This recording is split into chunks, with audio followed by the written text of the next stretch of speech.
Polycystic ovarian syndrome एक बीमारी नहीं, ये मजमुआ है कुछ अलामात का जिसे आप मैनेज कर सकते हैं बेहतर तर्ज ज़िंदगी के ज़रिए। पूरी दुनिया में 5 से 20% जबकि पाकिस्तान में तकरीबन 50 से 60% औरतें इससे मुतासिर।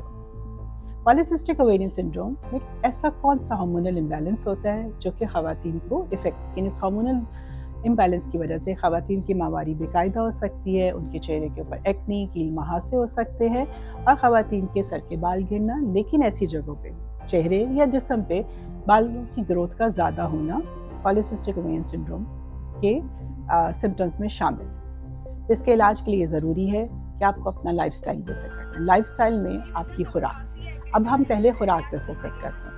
हेल्दी डाइट में आपको रिफाइंड कार्बोहाइड्रेट्स का इस्तेमाल कम करना है। रिफाइंड कार्बोहाइड्रेट्स हम किसको कहते हैं? यानी शुगर का इंटेक, सॉफ्ट ड्रिंक्स, जूसेस, मैदे की बनी हुई अशिया, पिज़्ज़ा, बर्गर, जो भी जंक फूड के सोर्सेज हैं और प्रिजर्वेटिव्स जिन चीज़ों में होते हैं उनको आपको अवॉइड करना है। आपके लिए अच्छा क्या है, आप क्या खा सकते हैं? ऐसी खुराक जिसमें इंसुलिन आपकी मेटाबॉलिज्म में उनको डाइजेस्ट करने में इन्वॉल्व है। मिसाल के तौर पे लीन प्रोटीन्स जिसके सोर्सेज हमारे पास चिकन, फिश, इसके अलावा दूध, अंडे, चीज़, दालें, ये सब लीन प्रोटीन का बहुत अच्छा सोर्स है।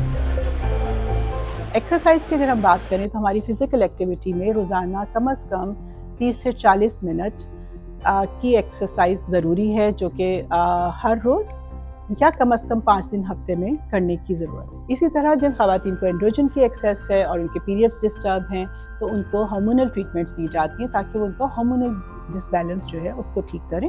क्या लॉन्ग टर्म रिस्क हैं जो आपको हो सकते हैं पॉलीसिस्टिक ओवेरियन सिंड्रोम के साथ? मिसाल के तौर पे टाइप 2 डायबिटीज़, ब्लड प्रेशर और बच्चेदानी का कैंसर, जो अगर आप अपनी बीमारी को कंट्रोल नहीं करते तो आज ही अपने लिए बेहतर कदम उठाएं और पॉलीसिस्टिक ओवेरियन सिंड्रोम के लिए सही रहनुमाई हासिल करें।